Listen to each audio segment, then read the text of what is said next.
Beltway. He didn't win his arguments there. No, he resonated with everyday average American, the people who knew to protect our Constitution, who knew the sacredness of that document.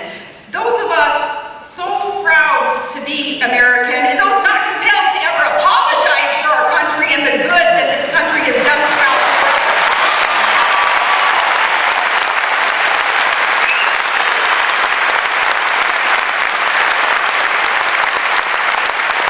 Reagan spoke with us. He didn't speak down to us. And then, appropriately in a republic, the way that it should work, it was the American people then, through him, imposing our will on Washington. See, that's the way our country was set up. That's the way it's supposed to be run today, where it's the will of the people, not the self-proclaimed elite intellectuals there in the Beltway, those politicos who think that we're just not smart enough to understand the solutions that they're proposing. I always want to tell, oh, we're plenty smart. We know what's going on, and see, the point is we don't like what's going on, and that's why we're saying we're going to turn this thing around. We're going to put government back on the side of the people.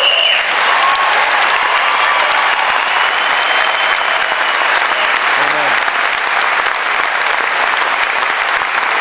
Reagan captured our hearts so that he could affect that positive change, and one of the ways I believe it's because he focused on kids. He focused on their future, on the future of America. So when he fought the far left, he stood strong on his knowledge that the framework through which he'd lead that positive change for a better America for our kids, it was freedom. That's what he stood on. Reagan championed it directly. For example, remember how refreshing it was with his kind of outrageous directness that we loved and we craved and we deserved when Reagan dealt with the then troublesome Soviet Union. Remember his vision for the war at that time, the Cold War. He said it simply, we win, they lose. Amen.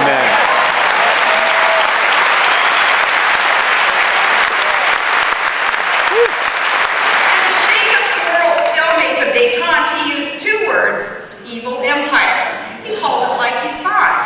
How different it is today when we kind of pussyfoot around in Washington and we don't want to call the war on terror the war on terror. We want to be politically correct. We want to kind of change the vernacular. And even though, troublesome foes, radical, evil, Islamic terrorists who seek to kill Americans and enemies who want to destroy Israel and some of our other allies, some act like they don't realize that the terrorists haven't changed their minds in the last year and a half. They're still there. They haven't changed their tune. And Washington's personal letters and their bowing and their kowtowing isn't deferring the problem. Evil people are still dead set against us because we're all about freedom and we're all about human rights.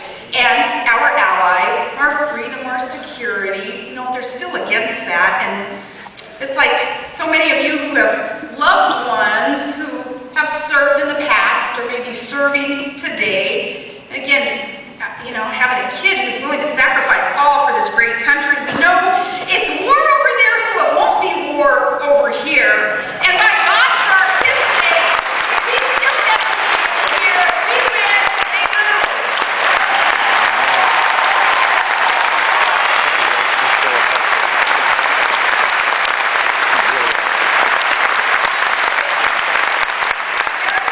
Illinois for Ronald Reagan. We learned much from him.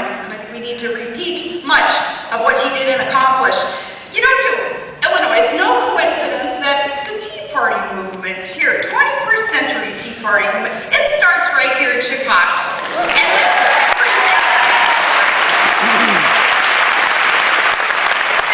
is good. This is beautiful. Who can forget Riggs and Talley's famous rant?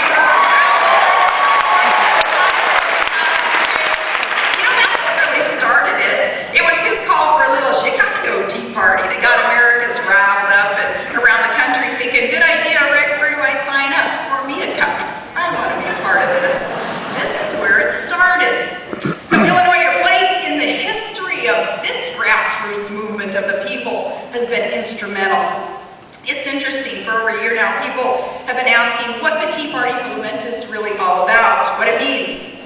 And lamestream been going and kind of doing their gorillas in the mist thing, you know, embedding themselves in these Tea Party rallies and embedding themselves in the crowd, trying to figure out who are these strange creatures, who are these people with their "Don't Tread on Me" flags and their American flag lapels. Oh, they're scary people.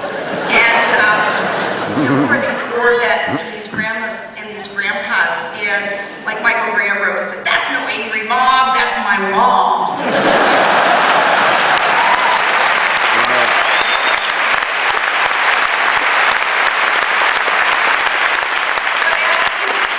Grassroots people, movement, Tea Party events, these teens and homemakers and doctors and cops and firemen and college students, they're here for being accused of being violent and racist and seditious and rednecks and, well, I don't really mind the redneck part, I'm fine with that one.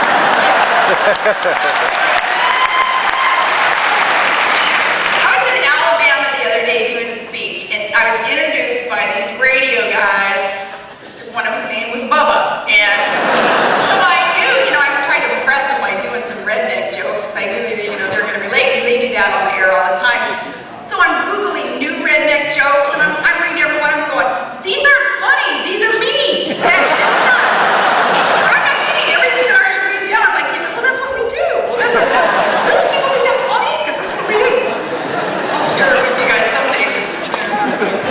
But my point is, these media types are falsely portraying Tea Party Americans, kind of making them just sound bogus and flat.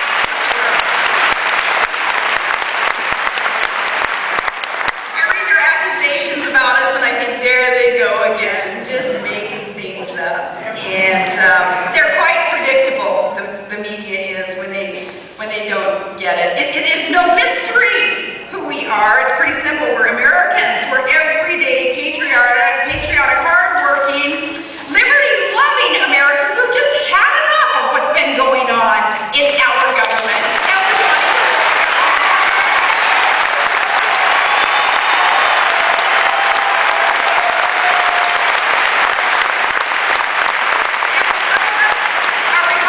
Some of us are what we used to call Reagan Democrats. Some of us are like a whole lot of my friends and my family, my own husband, Todd, just independent, not registered in any party, just independent, liberty-loving Americans. And we're from every race and gender and religion and walk of life. We are, we the people. Got that right. Amen, sister.